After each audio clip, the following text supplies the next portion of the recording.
delegation to, after the updates, please. After the updates, okay. All right.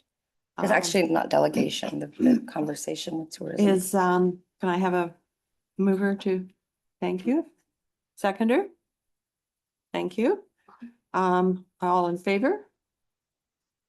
Is of the approving the agenda? Yeah, okay. Raise your hands or say aye, one or the other, so I know. Okay, I think that was carried unanimously. Adoption of the minutes of the March 5th meeting. Has anybody got any updates or changes they want to have made to those minutes? No? All right, can we have a mover and a seconder? Thanks, Nick. Second? Thank you. All in favor? Aye. Aye. Aye. Is that? Counselor, We're here. They don't know. And sorry, You, Alex, thanks. Thank Counselor you. Morris, are you able to hear me and Jessica? We're both here. Yeah, we can hear you. Okay, thank you. hi, Jessica. And Jessica's with you? Okay, Yes. Sort of. I'm not Sort of. feeling well, but I am here. okay, thank you. All right, so the next item of business is public comments. I have no members of the public. Okay, well, we're moving right along here. And the number 4, we have deferred to after updates. So staff update on accessibility improvements to date. You're on. That would be Christine. me. Perfect.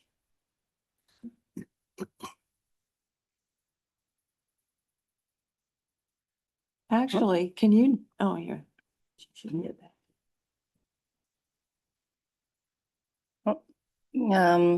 Okay.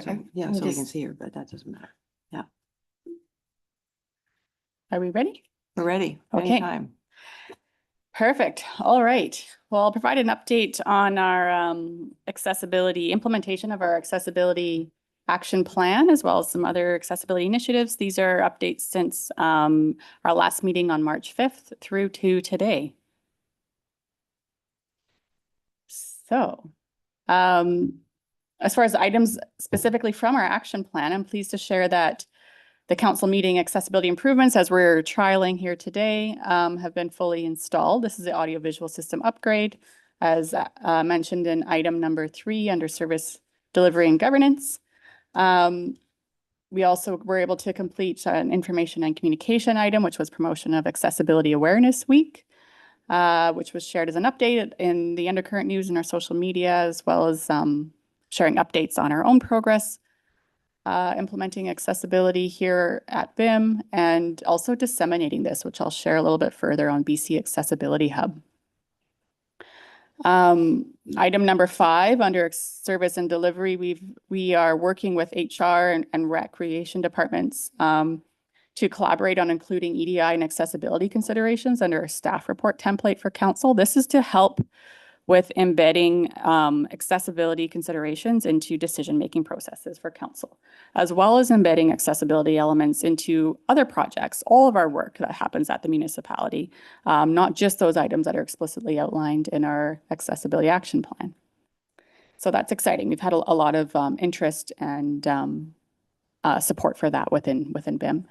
Transportation advocacy. So as many of you folks here know, we've been working with COBD and Sky to pilot a more accessible means of transportation thanks to the offer of a shuttle bus donation by TransLink. So we've conducted a pilot study or a pilot project in April, which was to test out sort of more or less door-to-door pickup and drop-off with a shuttle bus.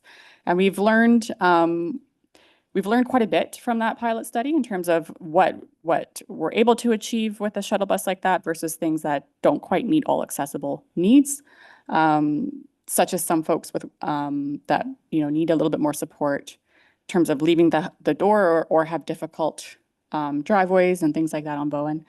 But that collaborative work is ongoing.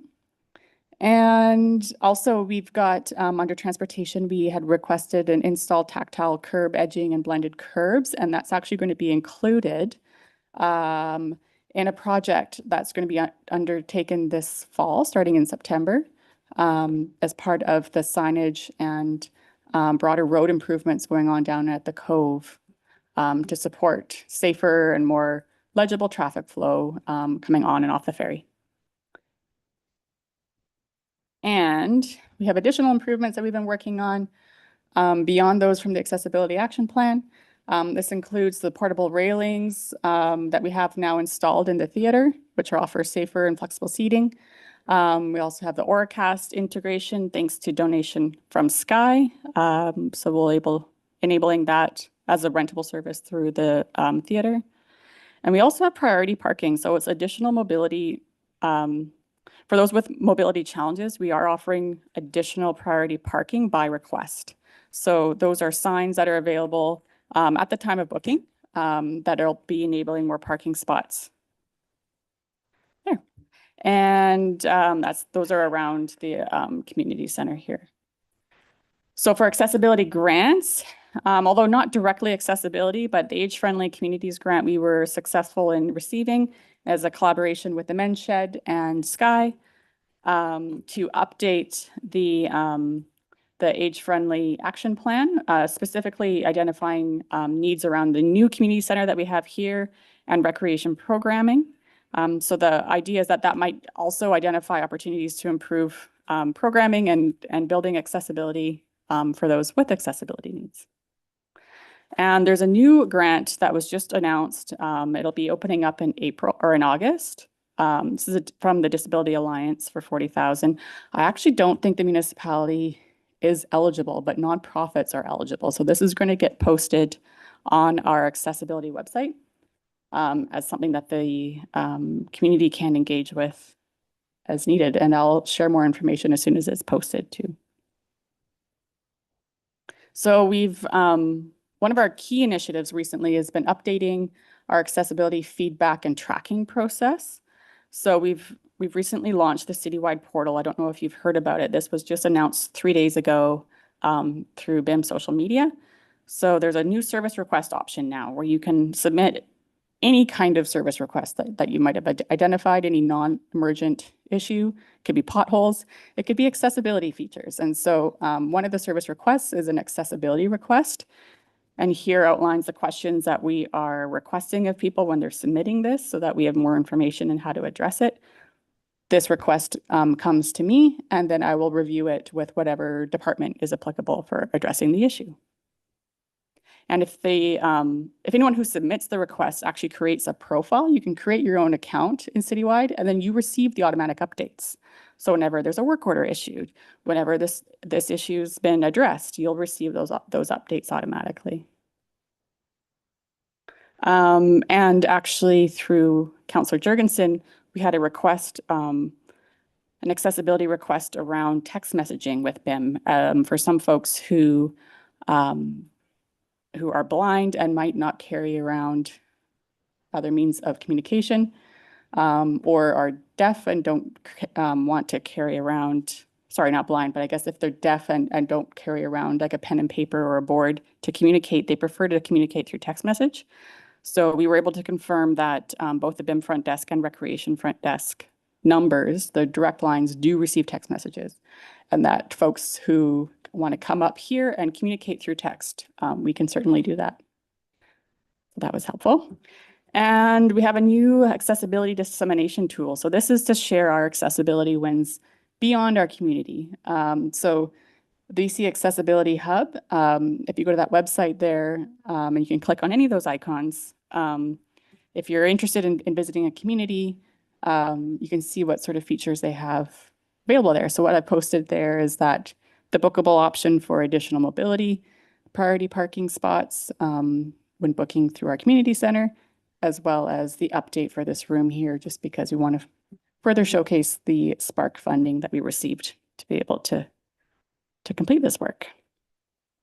And for next steps, which I think we'll be talking about a little bit later here a bit more, but for the next quarter, we'll be spanning our 1-year implementation of our accessibility plan. So we had requested at that point, or folks on the committee had requested an annual report. And so I'll be working on that to bring that forward to you. And we can also review and possibly revise our accessibility advisory or our accessibility action plan as we are required to be reviewing that every 3 years. But the committee had requested to do that annually, so we can, or council had requested to do that annually. So we can do that at our next meeting as well. And that's it. Any Any- questions? Okay, start at the end there and work our way down. Thank you so much. Mhm. This is Anna Maria. Question about the priority parking. Yeah. Is that like the Spark Paths or is it different? It's different. So it's actually just it's a parking sign that we put out front to reserve seats The or ones that to get reserve turned around. parking spots. Yeah. So they get turned around when they're not in use, and then when they are requested at the time of booking an event here at the community center, then they get put out. Yeah, prior I to- would, I don't know if you have it already in there, but for like, I'm a pediatrician focusing on kids with neurodevelopmental conditions and high support needs. I hand out Spark Passes a Oh. lot to parents of children with high support needs because they're Oh. actually like unsafe sometimes in parking lots. They won't stop, they'll bolt, have meltdowns. They need that. And so maybe to make it clear that that could be a patient population that could be included. Community member population that could be included. Yeah. What's a Spark Pass? Do you mind sharing a Oh, bit more it's a about that? disability parking pass. I Oh. think that's what, Oh. Disability, if you have a disability. Okay. that Your doctor, So is that, they're the issuer of the pass. Okay. so is that different from the handicap No. parking? So it's the same thing. Okay, that, but you can just get it? I mean, we had it when Alan broke his leg, but we had to apply for it. to Yeah. Go through a whole process. so I'm just saying that potentially for the priority parking, we could include like the parents of children with, or adults. I always speak about children, but I think it's all very, very, like it includes adults with, high support needs. Hmm. Because it is a patient population for me that's seldom included because physically there is no impairment, but developmentally it can be quite unsafe in parking areas. So So we do Right. have a handicap parking spot out here. I understand. I'm referring to the priority parking that. Well, anybody can use it. So I guess we're just saying maybe it can be expanded upon those, beyond those with just mobility challenges. Maybe it could be those with other Handicap challenges. spots full. Yeah. So Yeah. if somebody with that situation were to contact you, you would probably say, sure, we'll put it out for you. Yeah, Yeah. So. When booking the events. Yeah. It just has to be confirmed at the time so of all they booking have for to do sure. Is identify themselves and make the contact. yeah. Is And that right? Yeah. potentially we could let the community know that this is available to them Right. because people don't tend to think about the handicap parking spots as being also usable for people with high support needs. Mhm. Right. Okay. Yeah. Yeah. No, that's good feedback. Yeah. Thank you. You were next, Kathy? Well, just to follow on a couple of those points, I think we really have to keep educating people that accessibility, let me turn this on. I think that was off.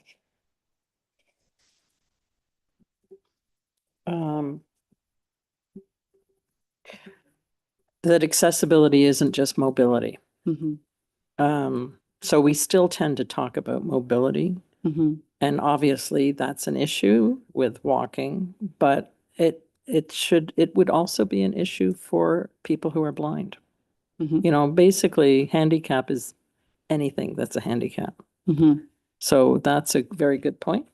And the other thing I was a little unclear what you said, and I think you sort of mentioned this too, is this idea that people have to request those parking spots. So we Mhm. have not, I ask when people come for Sky events to tell me if they want a front row seat, Mm.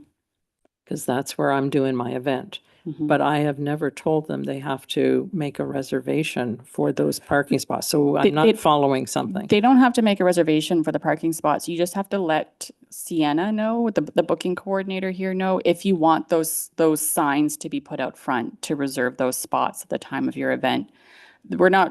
I don't think anyone's out there to monitor who's using those spots. It's just in the case of the event, if you know that there's going to be Okay. folks So it's coming. the event organizer, It's the not event the event organizer. attendee. That's right. Okay, that's Yeah. clear. Yeah.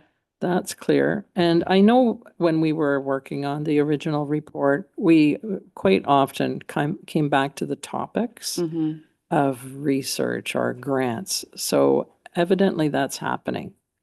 So, so that's nice. And Mm. I don't know if there's a special way to capture it, but you know, once we get one round of these things, there'll Mhm. probably be repeats. Yeah. And we can start planning ahead and expanding. So that's So great. we are tracking that. I didn't include that as an accessibility feature, but we do have a master grant tracking program now at the municipality. And one of the, we're tracking departments, we're tracking grant purposes, and so accessibility is under there. And then we are tracking, of course, the relationship to strategic priorities identified by council. So yes, that is me. So I am tracking those things. And so I am also monitoring things that are coming forward. So I have been notified of some grant opportunities that could be coming forward in the fall that might be related to some of the items actually in our accessibility plan. So I'm tracking those as well. So we actually will have a tally at the end of the year. So that will become, you know, part of could be. operations. Yeah, Yeah, that's yeah. fabulous. Yeah. And then last little thing, there was a point that about using text messaging. Yeah. But that I guess is people using their own phones Yeah. and sending text back and forth to their own device, which is possibly important. But more generally, I don't know if the staff, especially the public facing staff, is aware that there are just amazing speech to text apps Mm. for Apple and for Android that are free and that are, you know, not going to reveal information to commercial sources. You know, these are, you know, widely used. So if you went into a hospital today, they would just have their iPad on the desk. Mm. So there would be speech to text always available, Okay. just in case, you know, people were second language people Right. or people had a hearing problem and they needed the text support. So those are easy, and I can tell you about how anybody can put them on any device, and then it isn't like you have to send an email, a text mail to somebody. Yeah, no, that would be great. I'm just making note of that. Yeah. Oh, that's great. I've got Councillor Jurgensen on the, Alex, are you wanting to speak? Yes, I will try to be succinct about this. Firstly, just a comment to build on what Kathy was saying about the speech to text. Specifically, the request for having text message supported as an alternative method to even apps like that did come specifically from members of the Bow and Deaf community, who felt that that was where they were most comfortable communicating. They are aware of that technology that Kathy mentioned, and it can be great if used correctly in some circumstances. But they they were very clear that their preference was for text message support if it was at all possible through the municipality. So I just wanted to highlight that one. That one didn't just come out of an idea of knowing it was through consultation directly with that community that idea was surfaced. And both modes of communication, both the speech to text applications and text messaging do, you know, have their applications and their uses. So I just want to, you know, acknowledge that they're both great technologies, and can both, you know, be used in tandem to support individuals. The my two questions relate back to Christina's report. Thank you, Christina, for this presentation here. Really appreciate it as always, hearing all the updates. Sorry. But I just wanted to ask a little bit more about the Oracast. You mentioned it being rental as part of the theater. Is that something that people would have to rent separately? And if that's the case, that my only concern there would be that people would see the extra rental costs and be unlikely to rent it when they're booking the theater. And then my other question is just if you could tell me a little bit more about the blended curb edging that you mentioned would be part of the work this fall. If you don't mind expanding on that a little bit as well. I can speak to the blended curb edging. I think the Oracast I'll pass back to Kathy because she has more information there. So that is part of a project that is being undertaken right now by Public Works and Engineering. I'd say if you would like to know more information about the specific technology or the specific pieces that are being used, we can definitely set up a meeting with Sarah Kasari, the Director of Engineering, to review that material. I know they're just issuing the RFP right now. So if there are specific requirements, we still have time to be able to include that. Okay, that would be fantastic. And I guess for the purpose of today's meeting, and for the committee's benefit, I was just trying to understand if it was creating more blended curbs or making the existing blended curbs more identifiable. I think my understanding is it's a bit of both. But we can discuss that more with Sarah. Okay, thank you. So for a follow-up on that one, is Christina going to organize a joint meeting between Alex and Christina and? And Sarah? Sure. Shall I answer about the Oracast? Yeah. Yes, please. Okay, so I did write a little piece for the Undercurrent that came out last week to kind of explain to the public the idea of Oracast.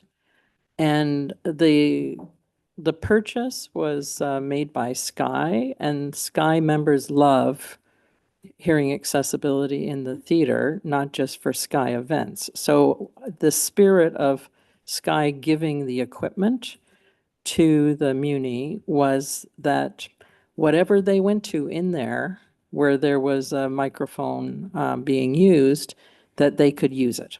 So it increased their accessibility anytime they went there as Sky members, but also anybody else who wasn't a Sky member. And there was some time devoted by Lee, who's done a fabulous job. So there was a little bit of cost in terms of, getting it all hooked up, but there should be no ongoing cost. And people can use it with their smartphone. People can use it with their own hearing aid. People can get one of the headsets. So basically, there's a little bit of work training people, that it's there and to ask for it and making sure it's available. And I would love to see it included in the paperwork that is done when people book events. Yeah. That they are basically, the communication implies that any event should be hearing accessible and that equipment is there and it will be available. And so it is something that actually we should encourage people to use. So I don't think there's any concerns about restrictions, Alex. Sorry, just to clarify, the reason for my question was that my understanding from what Christina had said is that Oracast, when the theater is rented the equipment, and this is what I was trying to get some clarity on, is the equipment rented separately? Like, is there an extra cost to renting the equipment? No, it's just, okay. it's just bundled in with the AV system. Okay, So so there is rental- no use for it unless the microphone is being used. Yeah. But any event with a microphone, it's just part and parcel of the whole AV thing. Okay, so the rental being referred to in the report was just the rental of the theater and AV setup. That's right. Yeah. Okay, excellent. No, that's perfect. I just wanted to clarify that. That's all. Thank you. Yeah, it's the same integration as what we have here in this system. So there are receivers available if people would like, if they don't have compatible hearing devices, or they have an Apple phone and then it's not compatible, they can actually plug headphones in directly into a receiver here, but otherwise it should be automatically enabled. This is fabulously exciting. And we did on World Hearing Day have somebody with a hearing aid who was able to, click, and they were on, and they were very wowed by that. So I think it's just going to spread. Yeah, that's great. Next question, Marty. I have one question directly related to your update. Thank you. The transportation shuttle, what are the next steps? It said ongoing discussions. I was curious to what happens next. Yes, so we're actually going to be meeting with a couple folks from TransLink to talk about the bus donation.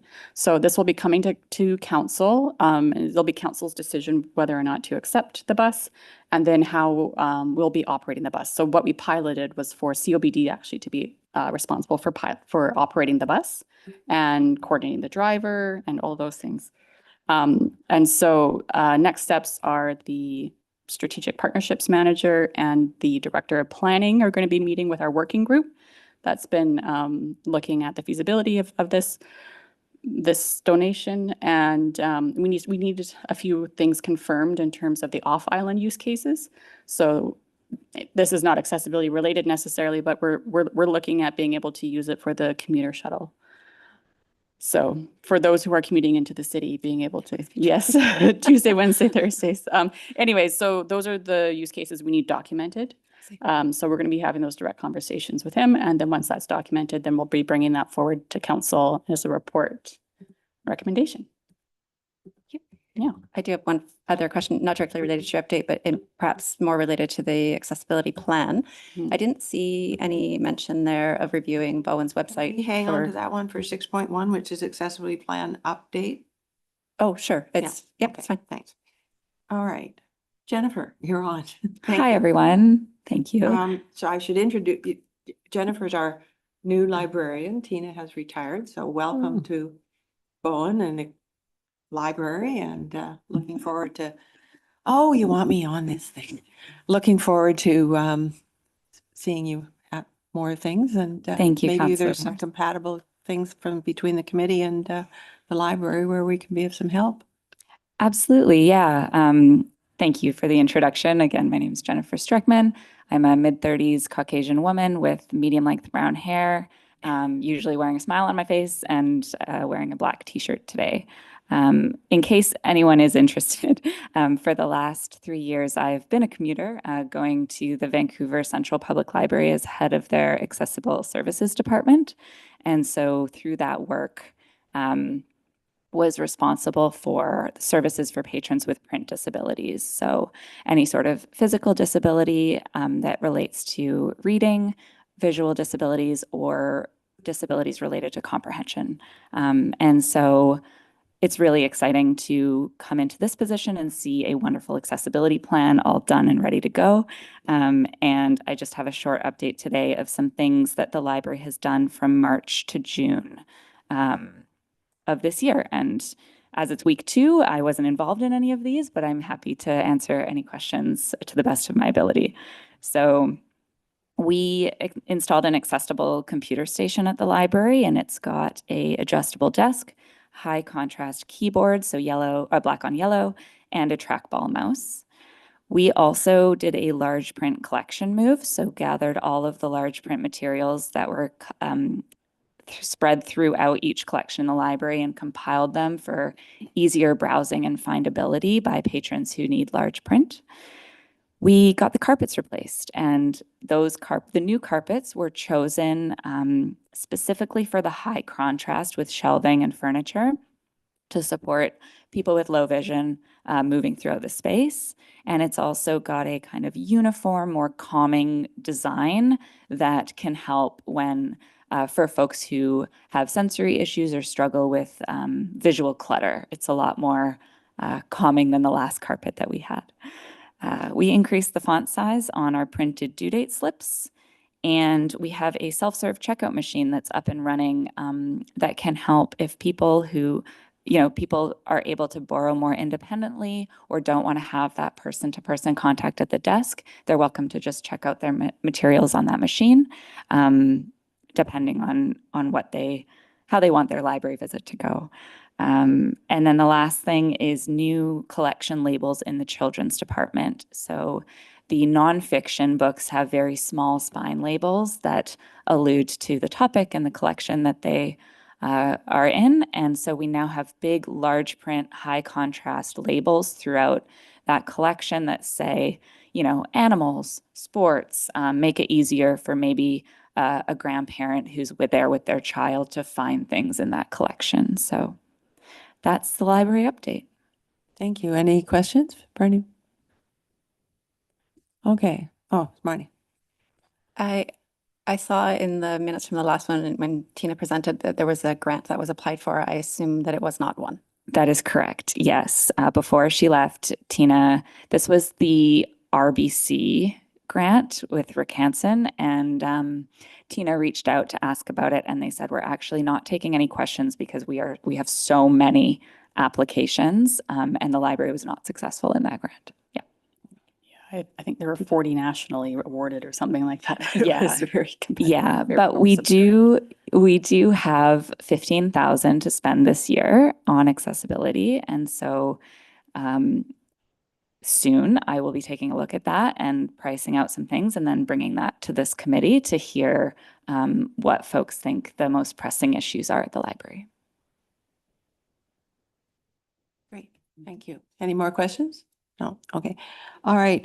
We're on to new business, which is the accessibility plan update, public feedback received and committee input. We don't have an actual report, so I guess we're getting a verbal report from Councillor Jurgensen.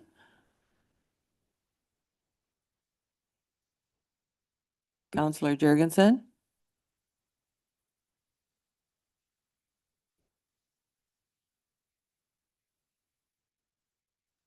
Do you know anything about this? No.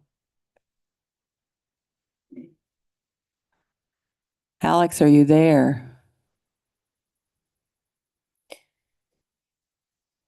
Okay, well, let's take the question Marnie had.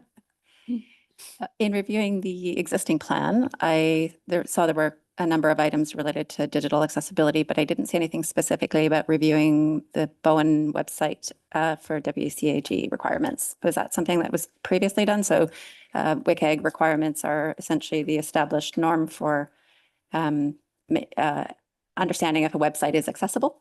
I don't know if that's been done already, and maybe that's why it wasn't mentioned, or if it hasn't been done, could that be something to be considered for the next update? I can speak a little bit to that. I think our last IT person, I said no one ever. Our last IT person was quite savvy and sensitive and excited about accessibility improvements. But we did have hit a bit of a capacity issue in that department, and she's now gone. So if we included this in the action plan, that would help to support putting resources at it. So that is part of this item, is discussion of what is to be added to the next iteration of the plan. So I think Christine is noting those kinds of things for addition. Thank you. Thank you Yeah. for bringing it up. So we can bring forward, I don't have prepared for today, but as we come up to our 1 year, so probably for our next meeting, we'll review what we've completed, what we've actioned in the action plan, and then review the feedback that we've received to date. And then the committee can prioritize for additions to the plan. Yeah. So basically our homework takeaway is read the action plan.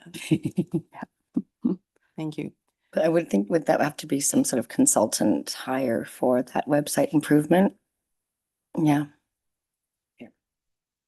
Okay, so next agenda item is 6.2, engagement plan moving forward. So let me go back to 6.1.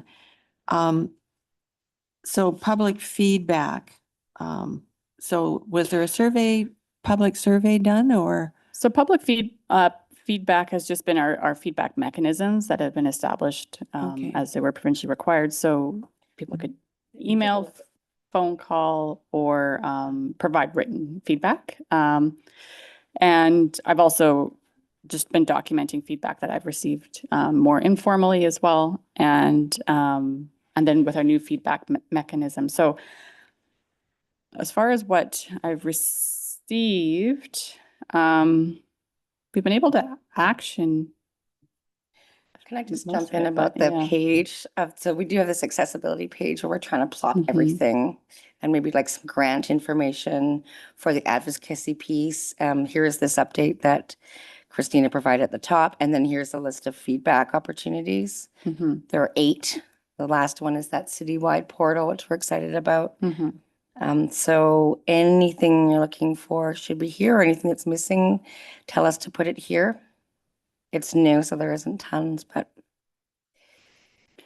Okay. So when we get to reviewing the plan, we'll Mhm. have a summary of what the input we've had to date. That's right. Yeah, Yeah. okay, great, Yeah. thank you. Mhm. That, okay, so 6.2, is there any announcements to make under the temporary strategic officer title? Oh. Congratulations. Oh, thank Permanent you. Strategic Initiatives Officer. Yes, thank you, Yeah. thank you. Yeah. Yes, that That's- was yeah. permanent as of yesterday. Thank you, Yeah. thank you, thank you. Amazing. Yes, thank you. So I don't really have an update on the engagement plan moving forward. I know Councillor Jurgensen had expressed some interest in reaching out to additional members of the community. Just personally, I don't know if anyone else has ideas or thoughts about who they'd like to engage with. Oh, I see. He's got his hand raised. Okay. Councillor Jurgensen, are you with us now? Yes, my apologies. I'm currently in an area where I'm having to oversee um, principal first aid, so I had to step out for a minute here. Sorry, Jessica let me know that there was my item had come up, so I just wanted to let you guys know I'm back. Okay, so we're dealing with the engagement plan moving forward for the accessibility plan update. Is that, or is it just engaging the public generally?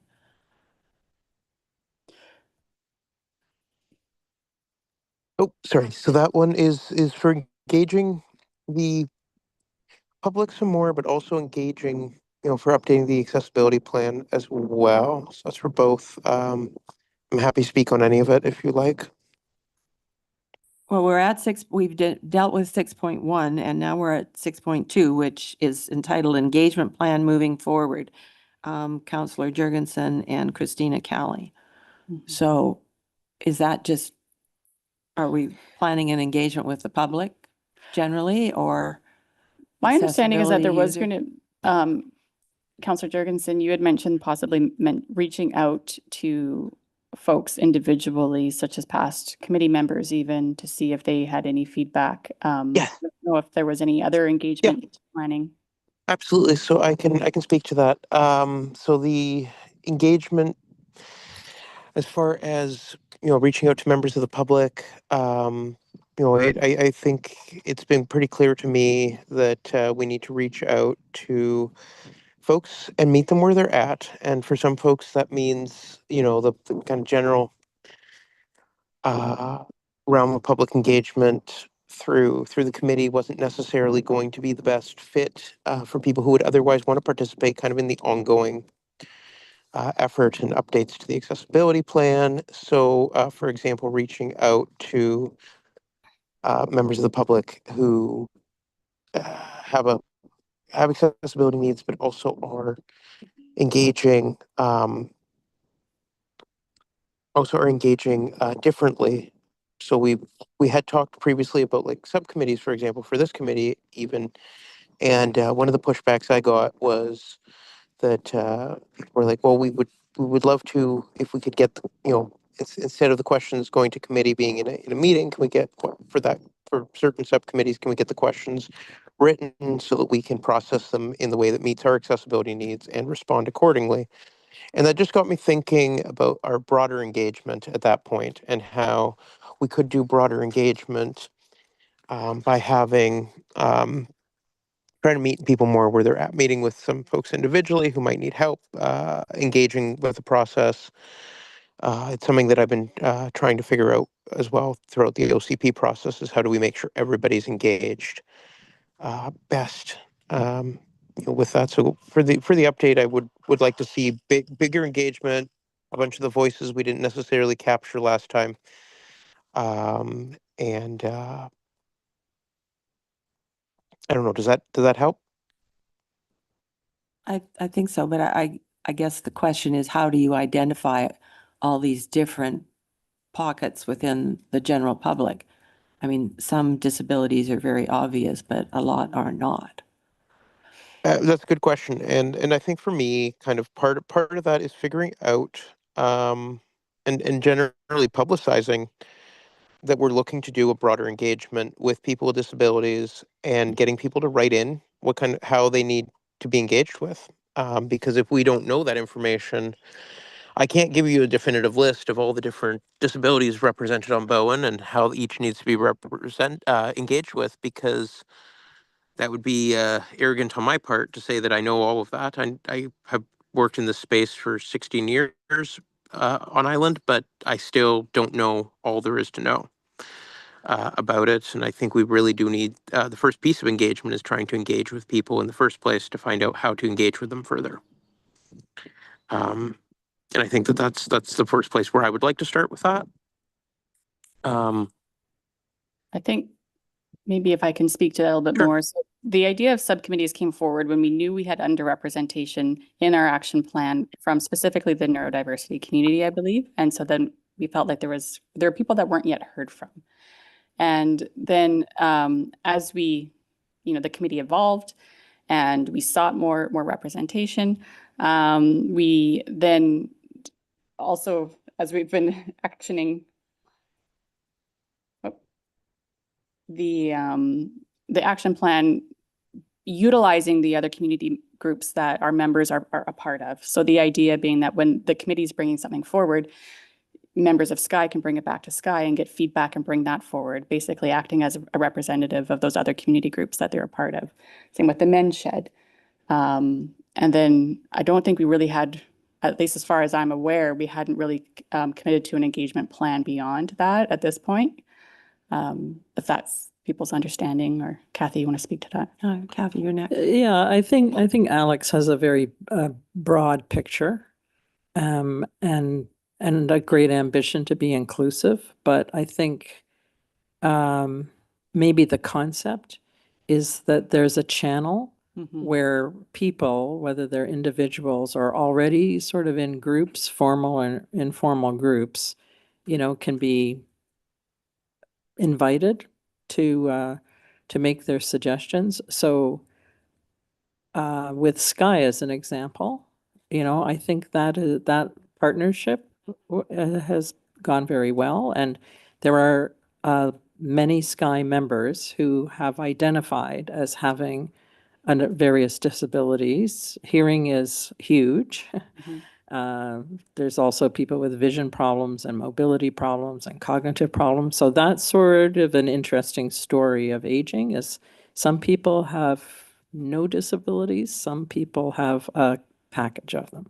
So Sky has actually received funding from the Muni to cover the cost of our space when we're doing a series of presentations on age-friendly community initiatives. So Monday, the topic is transportation, which is a hot topic for everybody, and a hot topic for accessibility. So Sky's opens that up, and we're also going to bring our invited guest to a delegation at council.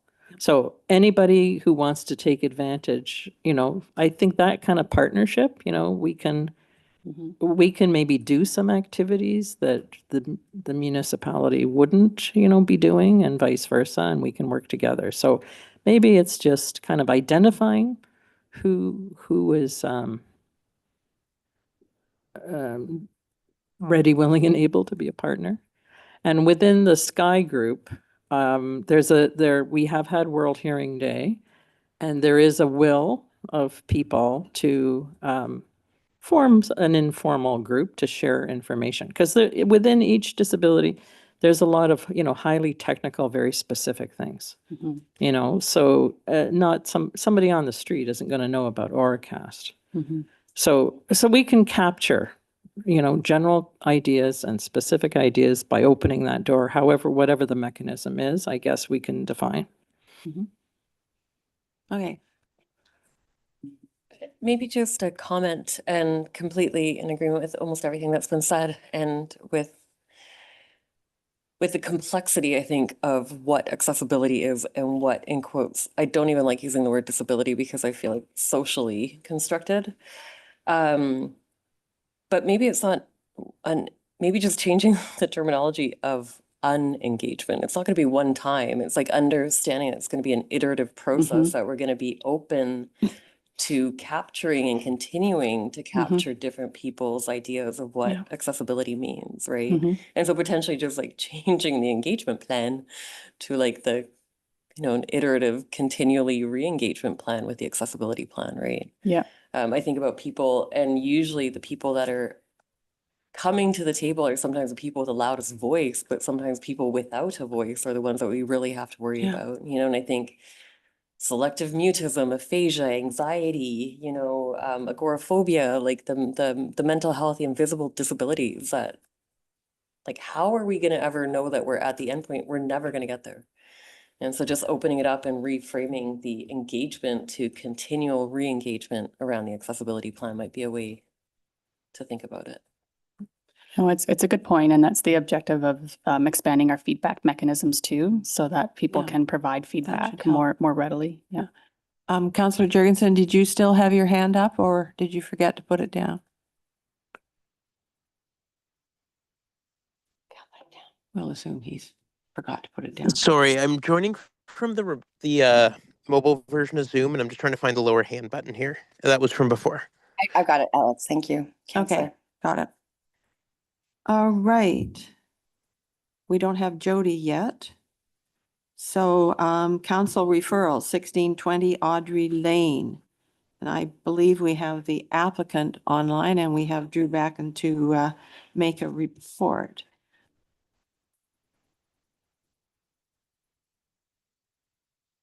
I'm just gonna share screen here.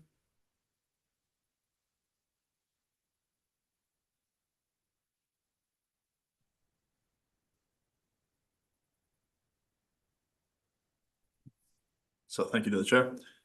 So the municipality has received an application for a land use bylaw amendment, which is for the purpose of amending a previously approved rezoning application in phase 3 of the Arbutus Ridge subdivision, which has the address of 1620 Joan Audrey Lane.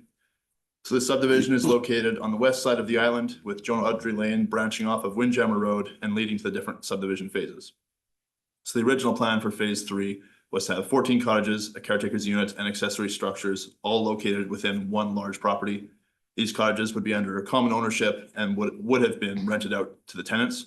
So the purpose of this proposed amendment now is solely to establish these cottage units on individual lots to allow individual ownership of the units as opposed to rental. So visually, what we're looking at is a 10-acre property with an amorphous shape. There's an access road that leads off Joan Audrey Lane and into this property and branches into two, with the 14 cottage units located around and between those roads. The plan of the property shows the intended subdivision, with the property divided into individual parcels around each building. The septic area is indicated, as well as existing streams and various other features. So the proposed amendment is applicable only to phase 3 of the subdivision. At this time, the subdivision of phase 1 and 2 is complete, with phase 1 almost fully built out with homes and phase 2 being largely undeveloped. However, several homes are currently under construction. The Arbutus Ridge site is zone CD 18, which is split into 4 different areas or subzones that have different allowances in each different phase of the subdivision. So area 2 allows cottage residential development and is applicable to phase 3 that we're discussing. And this is the designation the applicant has applied to amend. All proposed changes to the zoning area are related to the intent to change the lot layout of having buildings on individual lots, allowing individual tenure, as opposed to all buildings under common ownership. The applicant's rationale letter explains the challenges in financing the project, that the original common ownership layout has proven unfinanceable, as it requires one entity to finance and carry the full capital cost of site works and construction, and then to recover those costs over time under a rental framework. So this change now will not seek additional density and is strictly a tenure enabling amendment, and the existing housing agreement and eligibility framework will remain in place.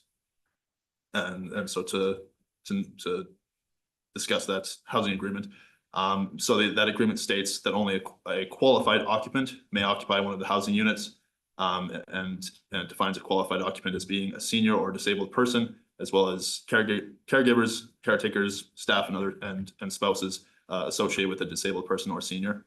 It defines a disabled person as a person with Down syndrome or a similar disability as confirmed by a medical doctor licensed and practicing in BC, whether such disabled person resides in the development on a full-time or temporary respite basis. And then a senior is defined as a person who is at least 55 years of age or a person who is deemed to be physically disabled by a doctor and therefore requires the same type of assisted living facility as if 55 years of age or older, whether for full-time residence or on a temporary respite basis. Regarding amenity contributions, the applicant has already contributed amenities, including parkland, trails, and a financial contribution to the community center through the original rezoning application. So staff are not seeking additional amenities, and we thank the applicant for their significant contributions. So being the next phase in residential development previously approved by council, the proposed change is not expected to have impacts on the area apart from supporting the financial feasibility of the project. The application was introduced to council on March 23rd, 2026, where they motioned to refer the application to the APC, PCAC, and the advisory, accessibility advisory committee. So staff are seeking a recommendation from this committee to take back to council. Thank you. Does anybody have any questions for the planner? Does anybody have any concerns about the application? It's just changing from a rental to an ownership situation. Yeah. Okay, go ahead. Okay. I would take out the word Down syndrome from that list as a marker of disability. But I think that the question I have is how are we going to guarantee or support people with physical or developmental impairments to actually be able to purchase a home? Because I think it's quite different to be able to have rent income versus to have the ability to actually qualify for a mortgage, put down a down payment, and have a home. So I just have a question about that. If this is meant to be accessible housing, I think by making it ownership based, we're getting rid of that. Affordable versus affordable housing. Yeah, because with rental housing, my impression is that we are getting rid of that pretty big barrier to access a mortgage that a lot of people don't have accessibility towards.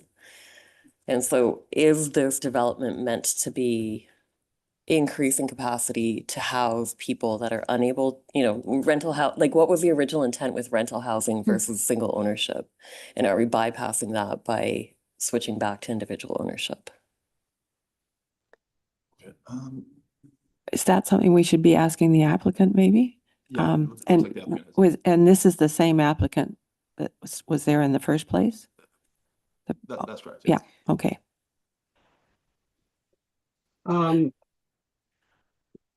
First of all, thank you, Madam Chair, and the rest of the committee here. Yes, I'm the owner. My name's Dave Becko, and I am the owner of 1620 Joan Audrey Lane. And just so you have a sense of the state, my son is one of the people this project's eligibility framework was written to serve.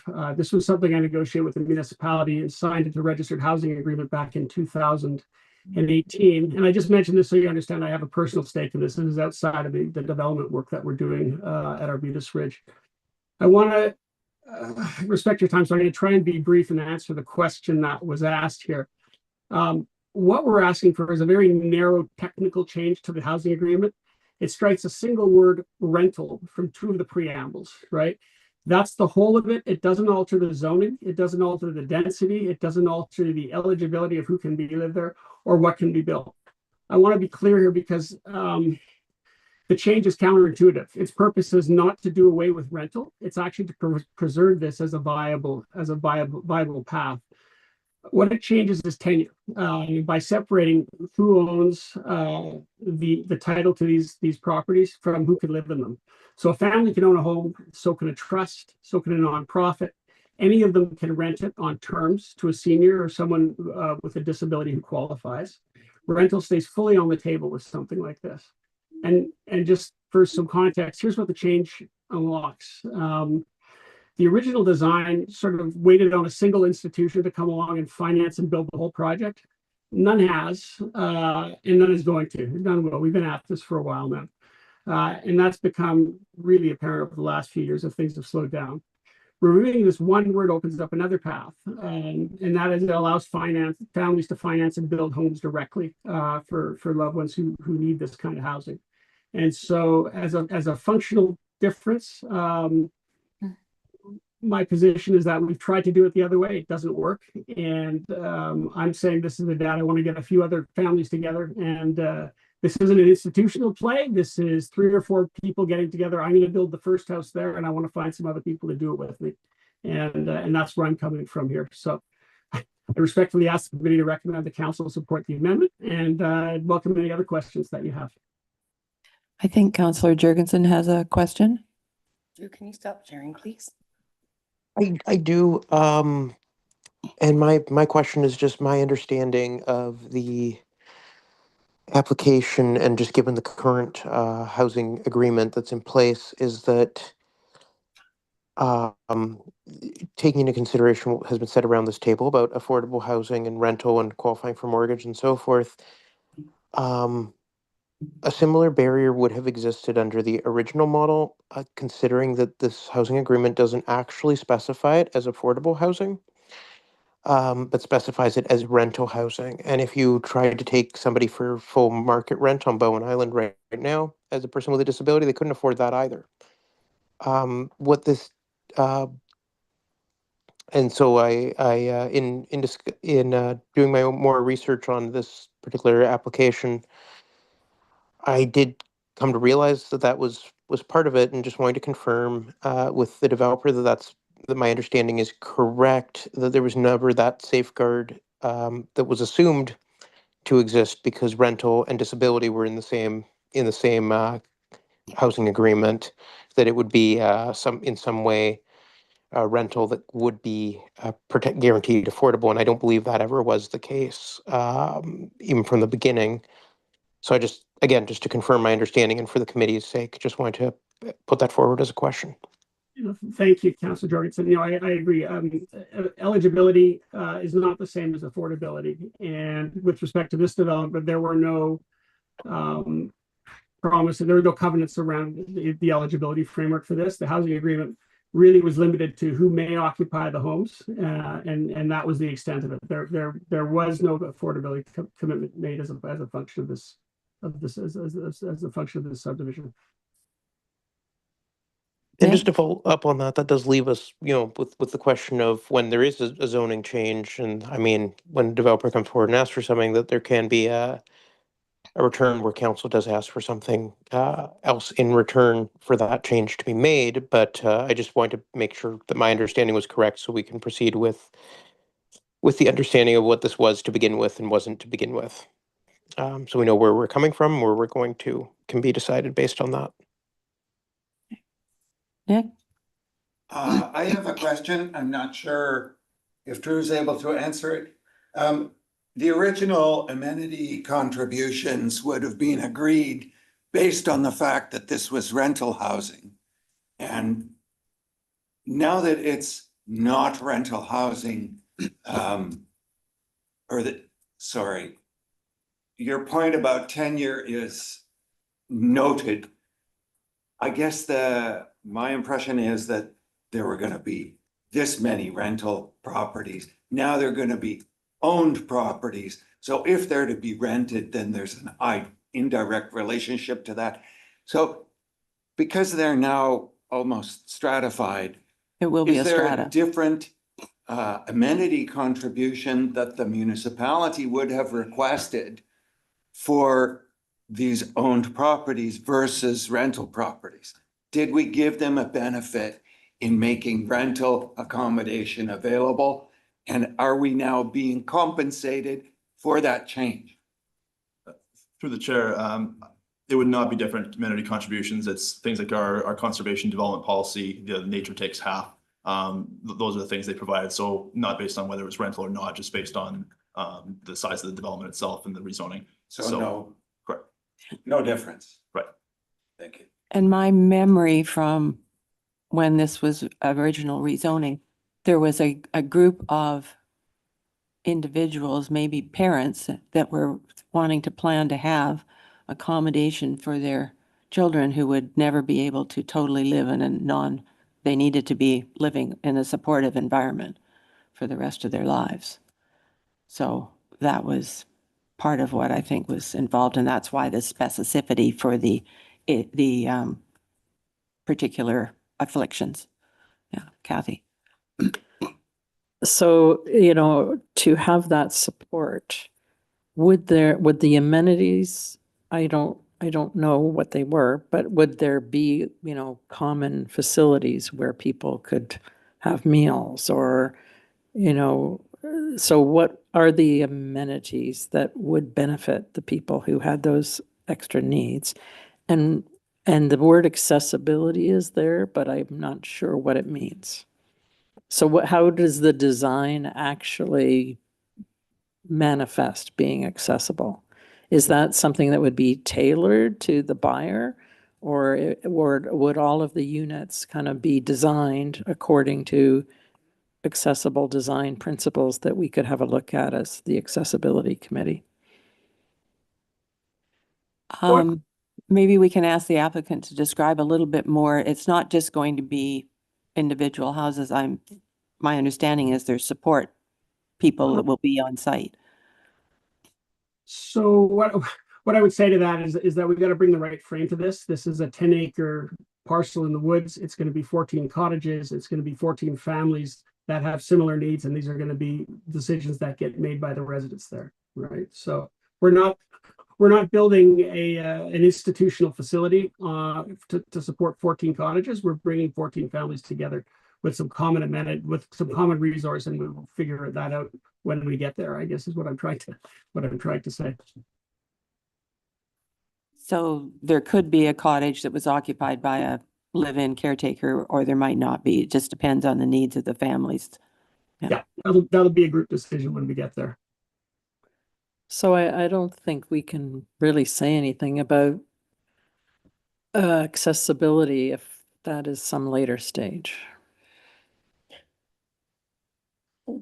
The proposed recommendation is whether you support it. You can just say that you support it or don't. Can we? I guess to me, the question is, we've got a housing agreement and all we're doing is changing the ownership from one entity, which would build it and then rent it all out, to enabling people to buy and build the unit. So yeah. So I guess the recommendation that's written for us is seek to include the following elements, and then it's a blank. And I think it's not the right time to talk Yes, about yeah. those. It's to, I don't know if we can say, we might have an interest in this later when there's actually some details about accessibility. Okay, so Drew, yes. Marnie.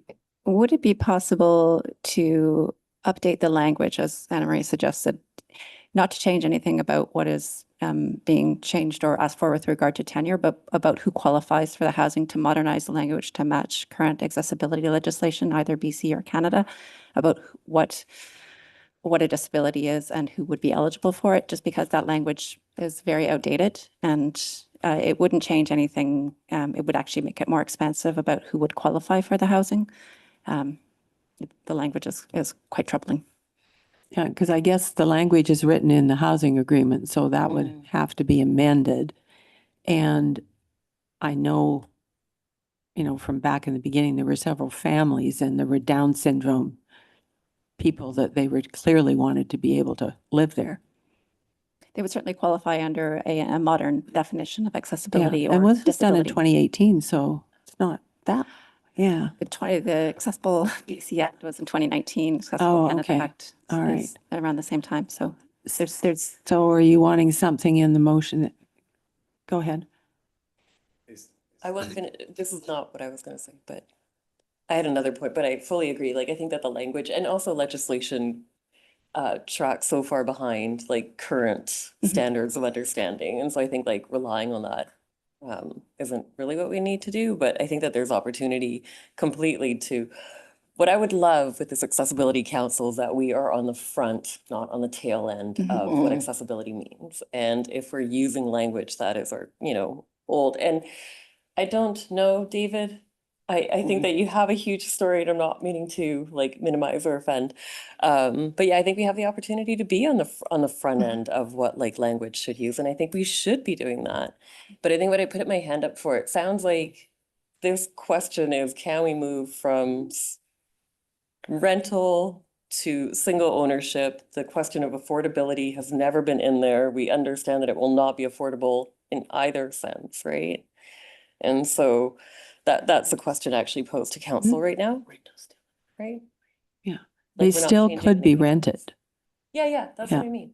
Like we're moving from like a combined ownership to single ownership. I had understood that rental implied affordability. I think that if that is never the intent, then there's not, like, Yeah. I'm in agreement with the proposal. But yeah, I do think that maybe, I'm happy to help if you want us, if you want us to look at the language and provide Oh. input. I'm happy to help with that as well. So, pardon me. Yeah. It seems to me that there's a demand for this type of housing. Yes. These people have organized themselves. They've found a place where they could establish it. For my part, and they were unable to find an investor to finance the whole ball of wax. So now they've resorted to, okay, can we do it on a more individual basis? And if necessary, find investors for individual cottages that we might then be able to rent out. This is a financing issue. From my part, if there's a group of people that need this type of housing, I have to be in favor of moving it forward from my opinion. Okay. Because it seems to me that we're advancing a different type of A housing that doesn't exist And- on the island. and that has to be a win for accessibility on both. So there we are. So, So I'm just hearing the language piece, which is my personal favorite thing, so. all right, so you've got a draft resolution. Yeah, I'd typed like up just like there. to maybe get a couple of the words that Marnie used as far as what legislation we're aligning with. Or what standards was it? Or We can could you- look to either Accessible BC Act or Accessible Canada Act for a definition of disability or accessibility, what type of barriers we're trying to remove, which would actually be broader than what was in the original application, which would make it available to more people who have lived experience of disability or have a hidden barrier that people can't see. I don't know Okay. how difficult it is to change a housing application. I don't mean to create a barrier for the applicant. It's Right. more just that it's a, We don't want them to have to go back to square one. Right, absolutely not. Yeah, that's not my intention. okay. So maybe we need to just direct staff to work with the applicant to update the language in the housing agreement to align with the Accessible BC Act. So, Is that time consuming? Kathy? I haven't looked at our accessibility report for a while, and maybe I'm kind of, I don't know if the last version had it, but we did spend a lot of time talking about that legislation and trying to work out definitions of terms. So could we did that survive to the last version of the report, and can we just use it? No. Got to letter C in 4 meetings, I think. of the Yeah, alphabet. okay. That's a great idea for the next. So maybe this is something we should do in general to come up with these recommendations, not just for this particular application. So if the municipality had some well-defined, what does accessibility mean for such purposes, and what does disability mean for such purposes, then we wouldn't ever have to do this application by application. It would just become generic. So I've got a question. Does the Accessibility Act include people with Down syndrome? I can tell you what it's from the Be- Accessible Canada Act, for example. I think also part of the just to jump in, like we're moving away from label specific Yes. definitions. So we're looking at functional Yeah. impairment, functional needs, as opposed to people with one labeled condition get support, whereas Yes. people with other labeled conditions do not get But support. it is broad enough, but I Of know the course- parents of that course it would be started broad this enough. Mhm. specifically have children with Downs, and they want to know that they are going to be able to Of live course- in a of common course it would environment. be inclusive. So of is people. that, does the Accessibility Act, by just limiting it to the Accessibility Act, are we cutting that particular N- affliction out? No, no. Do you like to ask a question? Otherwise I can just, Well, I was just going to say, it's just kind of reframe it so you're not thinking about medical diagnoses. social. You're level. thinking about things like functioning is, everyday activities. So basically the thinking is these are individuals who have challenges participating in everyday activities unless they have some accommodations. So it doesn't really matter, why somebody can't walk. It's the problem is they can't walk. So I think anybody who had any medical diagnosis who couldn't function in some way or another would be included. Because I think the idea of the development is, hopefully correct me if I'm wrong, David, was to have a place where people would feel comfortable and not uncomfortable because they stood out, and where their caregiver could live with them and look after them. I mean, I've got a friend in North Van who has a daughter, and they've purchased an apartment, and the caregiver lives with the daughter in the apartment and looks after them. So I think that's what they were trying to do, is create an area where people could live with their caregiver. Yeah, no, in general, that's right. I mean, I don't want to create sort of an after the fact, sort of post hoc rationalization for this. We wanted to create a community, and we had a property that that suited this purpose, and that was our intent. And what I'm hoping is that, first of all, I'm quite happy to work with the municipality to broaden the definition. That's not an issue for me. I'm quite, I'd be the first person to support that. My hope, though, is that we can have the council support the amendment to move it forward. We've had a number of delays on small, well-meaning technical things, but it continues to add cost and time to this thing. And so I'm at the stage where I really want to be direct about trying to move this forward if it's possible. So we could make a recommendation. Can you pop it up? Do we want to hear from? Sorry, Oh, sorry, Councilor. point of access. I didn't see your hand up. That's okay. I did want to make one thing on language. Why I understand and appreciate the changes being proposed for the language. I do feel, since the applicant's family is part of the target Down syndrome population of persons with Down syndrome, that is stated within that definition. I do believe that if while we should broaden the language in general, if they wish to have that representation explicitly stated in this housing agreement, I would be in support of that, as they are a member of that community. And each community of access needs has its own way of identifying and labeling, and whether or not they wish to use certain labels. And I think that would be discourteous of us to step on that if that's something that they felt strongly about, keeping that particular term in the agreement. Though I do support everything else that's been said about modernizing and updating the language. Being an accessibility leader is something that I'm very passionate about being. And I think, definitely modernizing the language in general that the municipality uses, and modernizing the language even in this housing agreement as a whole, is something I do support. Just to clarify, my son doesn't have Down syndrome. It's another family on Bowen who has someone with Down syndrome, and that was sort of where we began with my son with autism, and so the language, I agree, the language around this stuff is awkward and could use an update, and so totally in support of that. My apologies, David. That was just my understanding from comments earlier in the conversation today. So, yeah. Okay. Steph has another proposal you can pop up. Counselor Jurgensen, did you want to say anything else? Because your hand is still up. No, it's down. So, Nope, was just lowering it. you see that?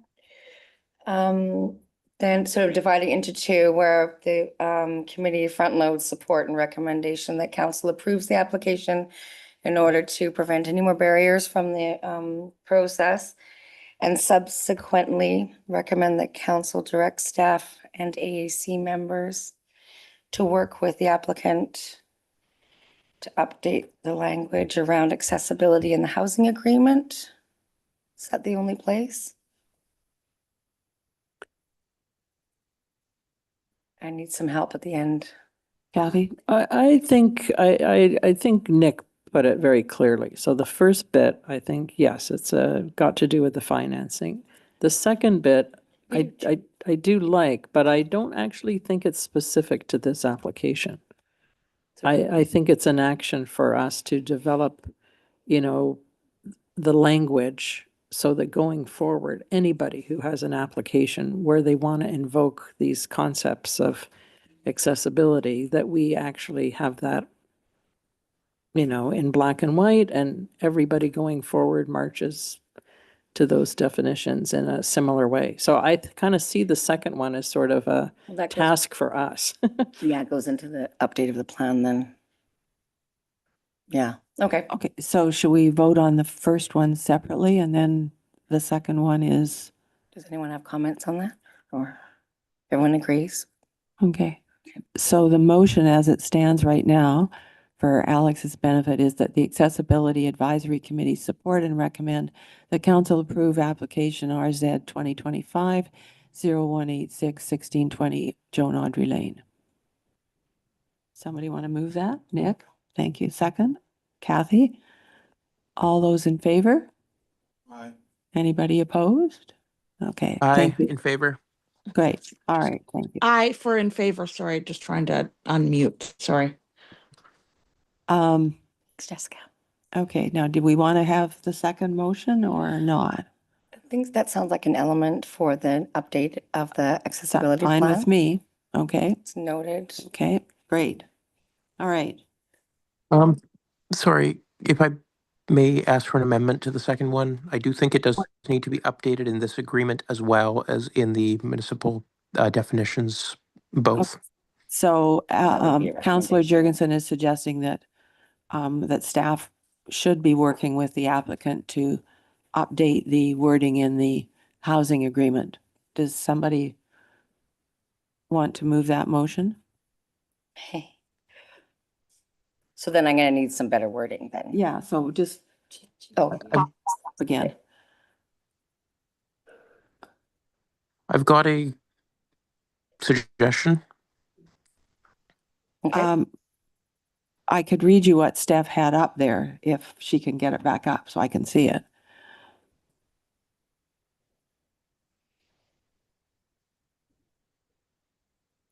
So right now, there's a draft motion here that says that the Accessibility Advisory Committee recommend that council direct staff and the AAC members to work with the applicant to update the language around accessibility in the housing agreement to reflect/align with the Accessible BC Act, Accessible Canada Act definitions for including disability.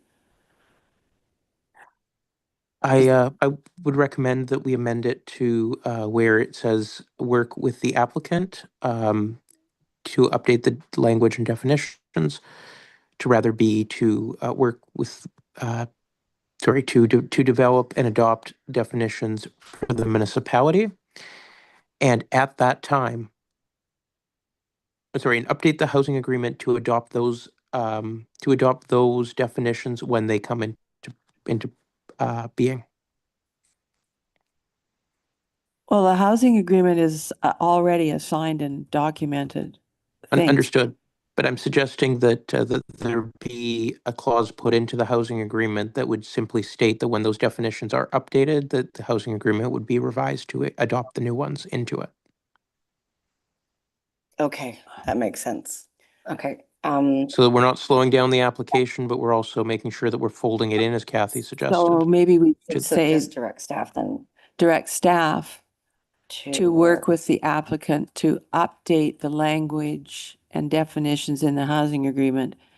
When, No, what's the triggering event? It's to update the housing agreement to advise that when a standard when standard definitions and language something are developed by the municipality, they will be applied to Joe Audrey Lane housing agreement. Correct? Essentially, that those new definitions would override the existing ones as they are today in the housing agreement. The problem is we've got a signed existing housing agreement and it takes two parties to amend an agreement. The applicant has expressed that they're willing to work on updates to this as long as it doesn't slow down the project. And I think that that would accomplish having a clause that would just adopt the official municipal definitions of accessibility and possibly older adults as well would satisfy that, would be my understanding. That if we could just make that change to say when these definitions exist at the municipal level, they will override these definitions that are in today's housing agreement. I think putting that paragraph and clause in there would satisfy that. Kathy? So the word accessibility is already in there. The problem is nobody knows what it means.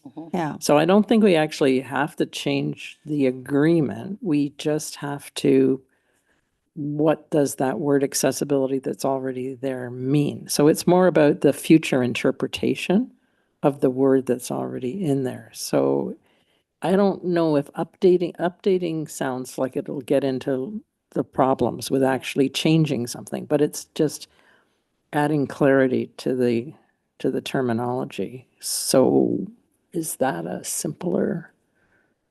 Okay, I need words. So the Accessibility Advisory Committee recommend that council direct staff to work with the applicant to ensure that the updated definition of accessibility falls within the agreement? You're just asking Drew and David to write a sentence in that agreement saying that new definitions will be applied when they're developed. So accessibility, right? you know, in Is that right? brackets as defined by, Okay. you know, that's, Yeah. it's a, I'm gonna say anything that serves to broaden that definition, you know, you get no disagreement from me, that's fine. And so maybe it's just an undertaking. Hang on. Alex, was that you? That was David, the Oh, that was applicant. David. Sorry, It David. was not me. I didn't hear you. Oh, sorry, no, I was sorry. I didn't realize I wasn't on mute here. I was trying to think this through. It's sort of an undertaking that says that anything that serves to broaden the definition of the disability. I don't know if there's a way to build that in advance, is there? I think you're right. It's how we interpret it after the fact. Okay. I'm happy to amend it as required, right? I just don't want to hold anything up. That's my issue right now. Could I seize on your word there, interpret? And if we can add the word to ensure that the future interpretation is in accordance with the act, then no wording, no agreement has to be amended if you, the applicant, agree to interpret it in favor of the act. Then it can move forward with just your agreement to this. Okay. Happy? Yeah. Good. Are you okay with legislation? So it's not just talking about one accessibility act. legislation. Thank you, Yeah, Marnie. yeah. Okay, so Alex, we now have a recommendation that Hold on, we don't have it yet. I work with Oh. the applicant to ensure future interpretation of and language in the for the future interpretation of the definition of accessibility in the agreement. In the housing agreement. Yeah, okay. So we've got a draft motion now, Alex, that says that the Accessibility Advisory Committee recommend that council direct staff to work with the applicant to ensure that future interpretation of accessibility in the housing agreement is in accordance with accessibility legislation. Nick, you're willing to move that? Yes. Yeah. Kathy, That's second. good.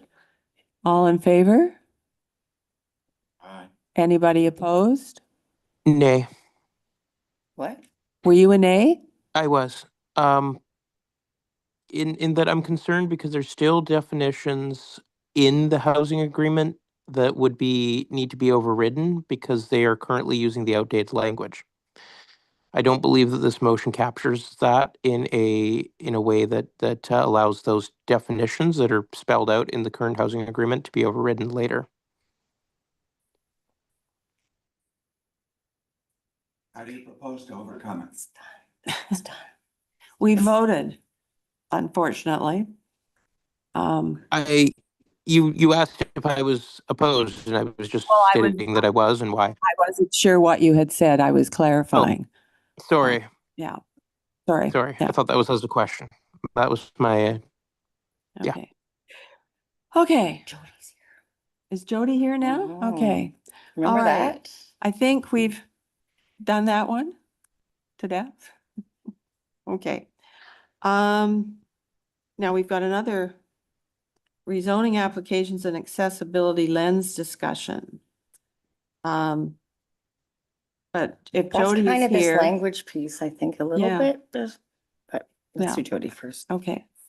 We have Tourism Bowen here for advocacy. Where, oh, she's on Zoom.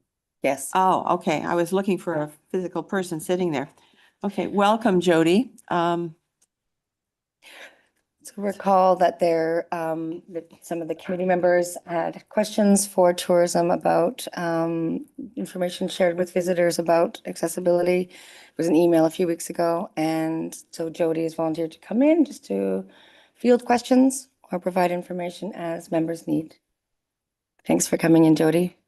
Hi, I apologize. It's been a busy morning and I'm now in my car trying to board the ferry, so I might have to be driving in a moment. But yeah, I'm happy to. It was originally Alex and I had a very I good can't have you conversation. driving during the meeting, so if you have to start driving, then we can call it, okay? Okay. Thank you. So I had a conversation with Alex last November. We never had a meeting. So, we just to say very briefly that we certainly support people with accessibility. It is mostly physical accessibility, like not being able to walk or wheelchairs, people looking for accessible accommodations. So we do get those inquiries and we do endeavor to the best that we can to provide guidance. It would be, it's going to be increasingly over the years, it's going to increasingly be more people coming with accessibility issues. So this is something that I think a lot about. We just, unfortunately, as a small nonprofit, we have no resources to do this at this time. But yeah, I'm happy to answer questions or work collaboratively as we move forward on things. I've had ideas, but once again, when I try to sort of move them forward, they don't really go anywhere because we need grant funding to do that kind of thing.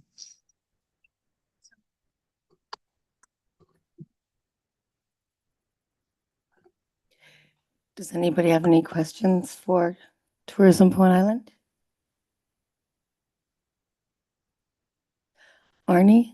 I have a question, but it's not for Jody. It would be a question for staff. Off the back of the question or the comment that there are requests made for accessible accommodation to people working in tourism. When we have business licenses for temporary accommodation, could we ask questions about whether people have any accessibility features in the suites that they offer? For the business licenses? For the business license, yes. We can put that on our list of actions to check in with the business license team. Or do you have information, Trixie, about that? And sure about the business license, but that's something we could ask. Okay, put that as an action item. Thank you, Marnie. I've taken over the chair. Thank you.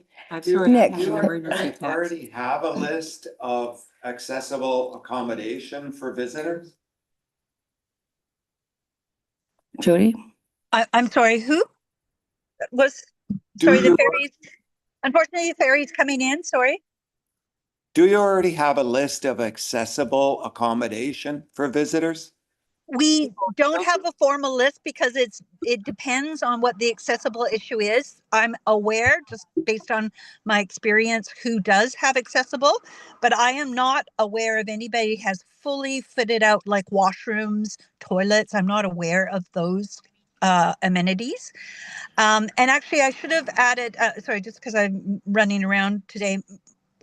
This meeting also happened because I did have somebody come to ask us for information about accessibility they were visiting.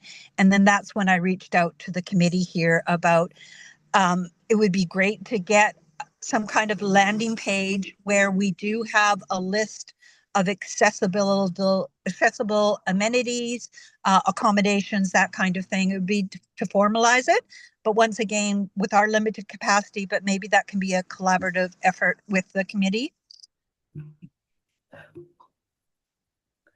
Everybody agree that might be a good idea for Jody to actually maybe come to one of our meetings and we can talk about how we could proceed with that, or you can meet with It's a Christina subcommittee. and Oh. see and Alec and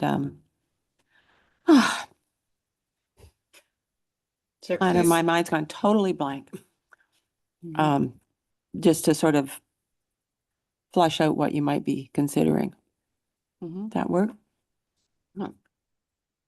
I've included it as a possible inclusion in our updated plan Perfect. as an item. Yeah.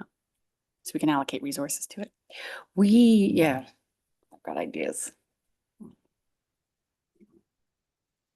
Maybe business summit stuff. Oh, the business summit. Uh-huh. Yeah. Well, that would be a good idea. After the election. Yeah, do the next business summit, raise that as a possible topic for discussion. Yeah. Kathy? I think where you're going with this makes a lot of sense, that, just bringing everybody on the island who does any services, and whoever they are, to kind of have a chance to identify themselves as being accessible, friendly. It's for the tourists, but it's also for the local people. Yeah. No, I remember when we had the store, we had to build a little ramp so they could get up over the sill up in Artisan Square. Yeah. So again, we'd have to define, how would they qualify for that little, medallion or whatever they put in their window. And if Jody just tells us anything that anybody asks her for, so we know about it. And sorry, Chair, point of access. I'm having a lot of trouble here finding the raised hand. Would like to be added to the speakers list. You're on. You're next. Okay. So with regards to putting this together, and the business summit, I think those are great. I wonder if it's possible, because when people do business license applications, to add a question of describing any accessibility features they are already aware of that their business may be providing. And that would at least give us some baseline idea of where they think they're at. That's next. We have that as an action, Counselor. Thank you. To follow up on that. Yeah. I feel a little bit like a broken record. That's okay. Always remember accessibility for people with developmental differences too. Things that parents are always worried about when they go traveling are noise complaints, so including things like, do you have a wall that's neighboring to an apartment next door in case a child dysregulates, or are there fragile objects in the rental that could be damaged, and that type of thing. It's also not just physical ability to enter a building.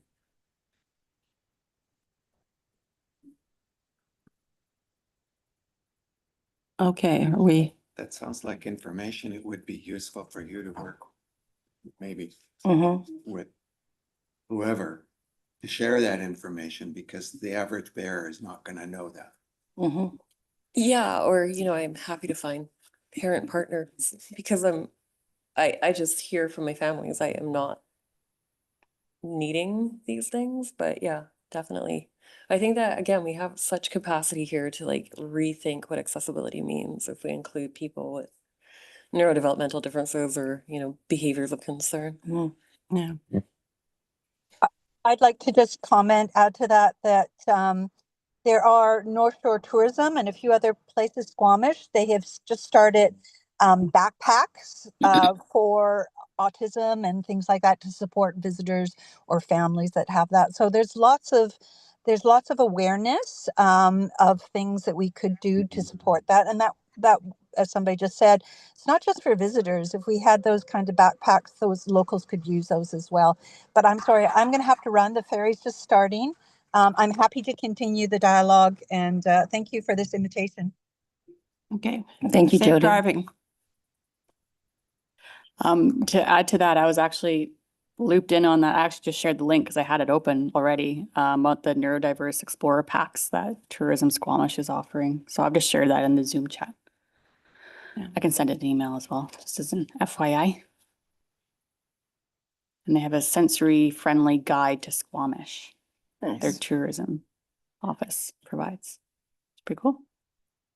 So picking up on that identification or something, did I read something somewhere where they wanted kids with issues to have some sort of identification? So when the ferry staff was dealing with them, they Read it in the plan that you wrote. Hmm? You read it in the plan that we wrote. Oh, okay. That's where I read it. All right, good. So have we followed up with BC Ferries with that? We looked into those, the decals that were the ones that were provided, I think through the PAFN was advertising them, but they're no longer provided. Do you have an update? No, but I had a really good idea. Oh, yay. Ideal stuff. Yeah. Oh, no. And Xerxes, maybe like I thought that we should do a puzzle piece that is Mm, orange to represent Bowen because like the puzzle piece represents autism and orange represents, you know, the Bowen orange lane Decal, to yeah. now. Mhm. Oh, good idea. Something that could just like be, you know, like the printed magnet labels. I don't know. And then also there's the sunflower lanyard at the airport that could easily be provided as well. Disabilities. For hidden disabilities, yeah. Mm-hmm. Like not inventing anything new. So that was for ferries and also for first responders. Oh, right. Have a sticker in the window. But to have something No. on their backpack or whatever, it's easily identifiable. Yeah. It was through the RCMP that was off. The pathing was through the RCMP. Yeah, for first Tri-City. responders. Yeah. Yeah. But that's not available anymore. No, but I mean, even like the Medic Alert has an autism Medic Alert. And that's automatically already connected to first responders, but it Okay. has to be through Medic Alert. Okay. And so families register their child. And then with the Medic Alert, you can actually identify the patient and their individual support needs. Okay, so where are we on this agenda? We are, At we've moved the 7.2. delegation down. So I think we were going to talk about getting a more generic rezoning response. 7.2. Yeah, Yeah. planning application guides and permit.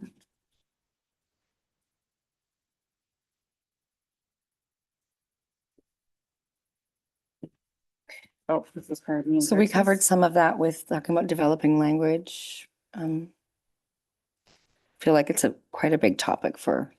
Well, like I remember with 1246. the Cowan Point development, we had quite a nice list of things that should be considered when they're doing major developments like sidewalk, you know, paths rather than stairs and railings and all that stuff. So is that sort of what we were thinking of? Yeah, Xerxes, Yeah. I'll let you speak to that.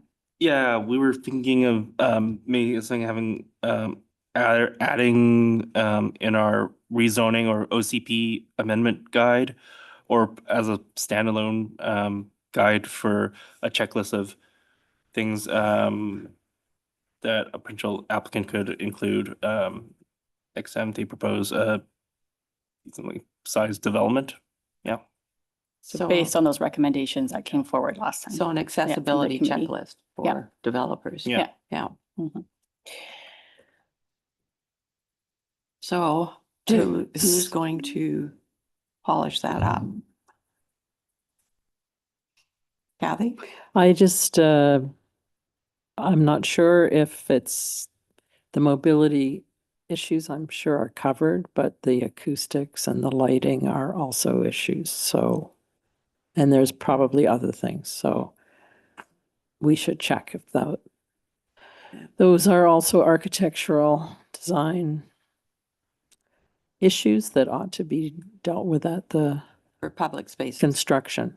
Mhm. Well, I don't know. I think actually even definitely for public spaces, but also for homes.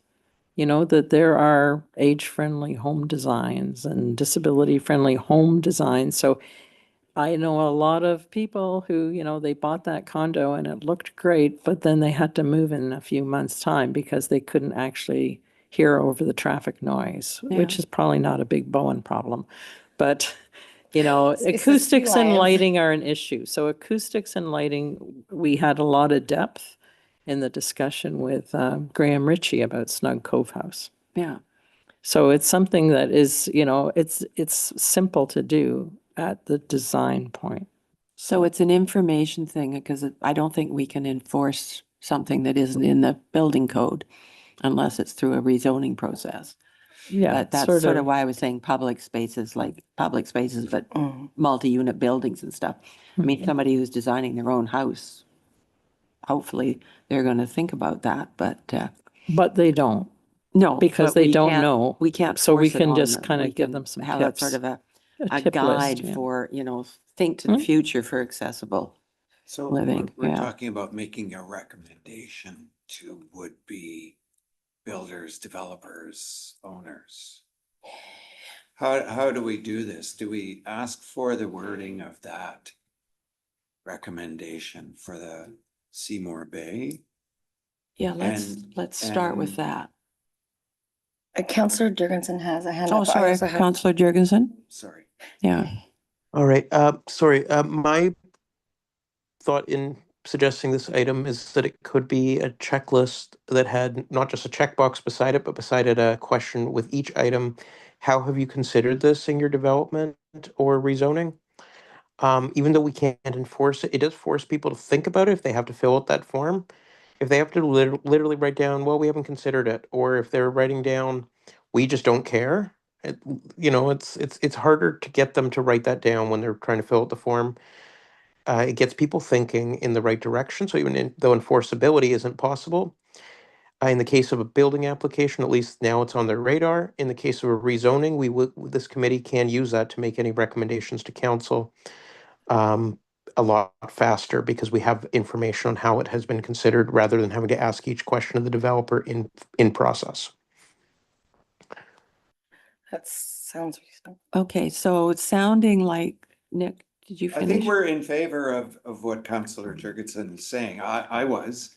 Yeah. And I was trying to take it to the next step Yeah. of, okay, what content does this, what are the individual items to be ticked? Do we use our Seymour Bay recommendations as the starting point and review that? Is it another agenda item for a later meeting? Or do we have enough already? I would agree that that's a good starting point, and adding what Kathy has said about acoustics and lighting, and we can continue to build from there. We are running short on time, so I wonder can we are we just a process question? Can we split this item and pick it up at the next meeting once we have all the recommendations that we made for Seymour Bay back and acoustics and lighting added to it?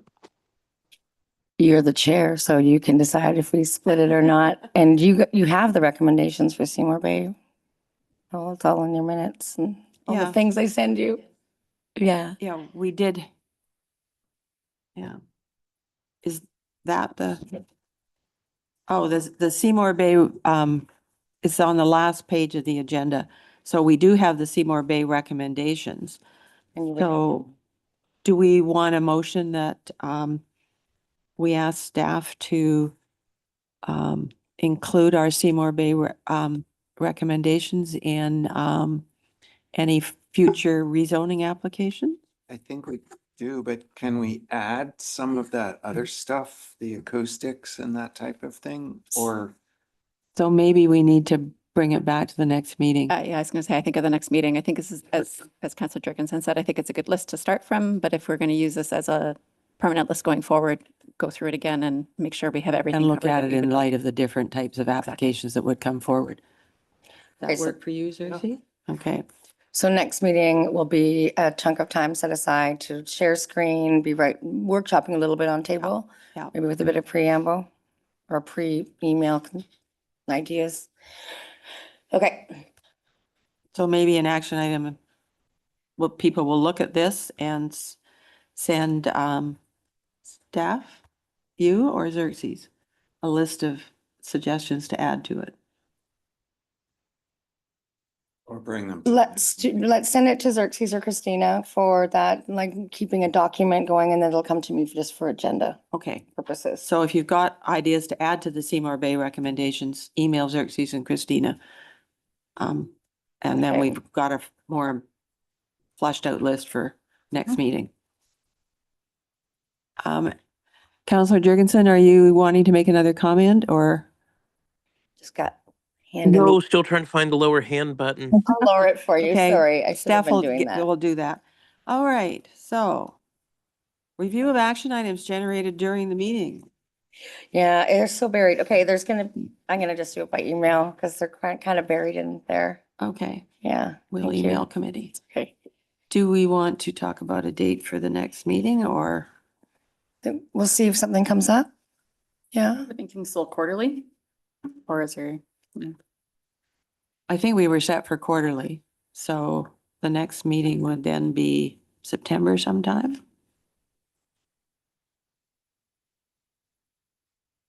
I think we need to see like if something happens, right? If If we don't get a referral, then. get a grant or Yeah. or something or I mean, or you want to set a date right now? You want to set a date now? Okay. Because if Yeah, let's set a date. likely to occur, Okay. if that's what we want. I need my calendar. Yeah. I can't. Okay. I can't agree to come to a meeting without. Are there days that don't work?